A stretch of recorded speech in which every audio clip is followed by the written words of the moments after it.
নমস্কার বন্ধুরা, ভারতের পঞ্চম প্রজন্মের যুদ্ধবিমান advanced medium combat aircraft AMCA তৈরির জন্য 15,000 কোটি টাকা অনুমোদন করেছে কেন্দ্রীয় মন্ত্রিসভার নিরাপত্তা বিষয়ক কমিটি। এই কর্মসূচি বাস্তবায়িত হলে দেশের প্রতিরক্ষা বাহিনীর ইতিহাসে প্রথম দেখা যাবে স্টেলথ যুদ্ধবিমান।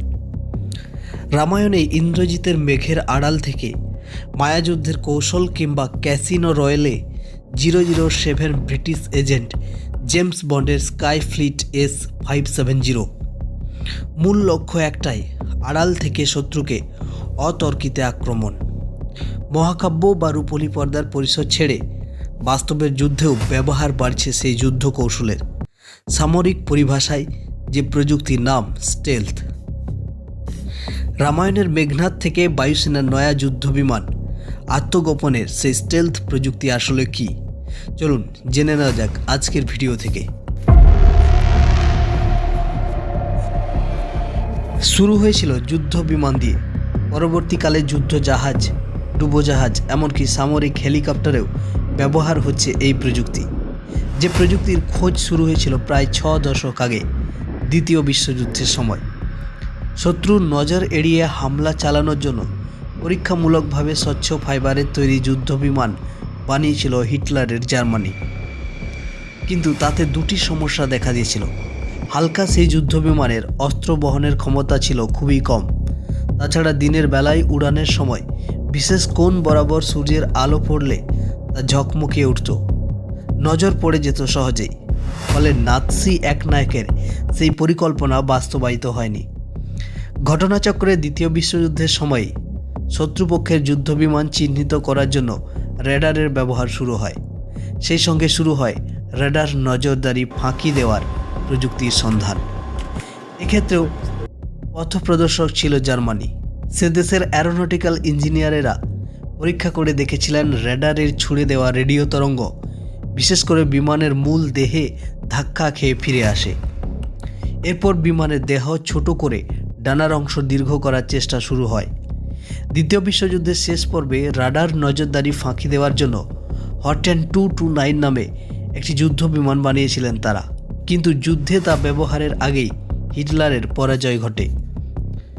বস্তুত 6 দশক পরেও শত্রুপক্ষের বিমান বা যুদ্ধজাহাজ চিহ্নিত করার জন্য ব্যবহৃত রেডারের মূল প্রযুক্তি প্রায় একই রয়েছে। যে এলাকা থেকে জল বা আকাশপথে শত্রু সেনার আগ্রাসনের আশঙ্কা রয়েছে, সেখানে নির্দিষ্ট সময় অন্তর রেডিও তরঙ্গ ছুড়ে দেয় রেডার। যুদ্ধবিমান বা জাহাজের ধাতব দেওয়ালে সেই নির্দিষ্ট দৈর্ঘ্যের রেডিও তরঙ্গ ধাক্কা খেয়ে ফিরে এলেই কেল্লাফতে নিমেষে হিসাব করে নেওয়া যায় সেই বিমান বা জাহাজের অবস্থান, আকার, অভিমুখ এবং গতিবেগ। রাডারের নজরদারি এড়াতে হলে বাঁচতে হয় সেই রেডিও তরঙ্গ থেকে। রেডার প্রতিরোধী স্টেলথ প্রযুক্তির লক্ষ্য একটাই, বিমান বা জাহাজের গায়ে ধাক্কা খাওয়া রেডিও তরঙ্গকে ঠিকভাবে রাডারের কাছে ফিরতে না দেওয়া। এর জন্য রেডিও তরঙ্গকে শুষে নেওয়া বা দিকভ্রান্ত করার পদার্থ এবং প্রযুক্তি ব্যবহার করা হয়। বিশেষ ধাতু সংকর এবং কার্বন ফাইবারের তৈরি স্টেলথ যুদ্ধবিমান কিংবা ফ্রিগেট ও ডেস্ট্রয়ার জাতীয় স্টেলথ যুদ্ধজাহাজ সেই কাজ করতে পারে, যা সাধারণ ধাতুতে তৈরি যুদ্ধবিমানের পক্ষে সম্ভব নয়। পাশাপাশি রেডিও তরঙ্গকে শুষে নেওয়ার জন্য বিশেষ ধরনের রঙের প্রলেপ দেওয়া হয়, যার পোশাকি নাম র্যাম। আকাশ এবং জলের সঙ্গে মিশে যাওয়ার ক্ষমতা সম্পন্ন ড্যাজেল ক্যামোফ্ল্যাজের বৈশিষ্ট্যও থাকে ওই রঙে।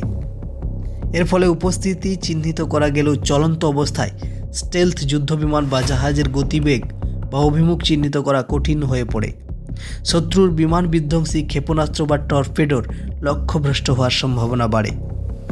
স্টেলথ যুদ্ধবিমান ও যুদ্ধ জাহাজবাহিত বোমা ক্ষেপণাস্ত্রেও থাকে র্যাম এর আবরণ। অনেক ক্ষেত্রে সেই অস্ত্র সম্ভার রাখা হয় বিশেষ প্রকোষ্ঠে, যার নাম স্টেলথ বক্স। রেডারের নজরদারি এড়ানোর জন্য স্টেলথ যুদ্ধবিমান বা যুদ্ধ জাহাজের আকার এবং আকৃতিরও পরিবর্তন করা হয়। যেমন গাণিতিক অঙ্ক কষে স্টেলথ যুদ্ধবিমানের দেহে বানানো হয় নির্দিষ্ট কিছু কৌণিক অবয়ব। সেই অংশগুলিতে ধাক্কা খেয়ে রেডিও তরঙ্গ ঠিকভাবে রেডারের কাছে না ফিরে অন্য অভিমুখে ছিটকে যায়। যদি রেডিও তরঙ্গের কিছু রেডারে ফিরেও আসে, তবে অনেকটাই দুর্বল হয়ে পড়ে, এমনকি চিহ্নিত বস্তুটি যুদ্ধবিমান নাকি কোনো পাখি তা বোঝাও কঠিন হয়ে পড়ে।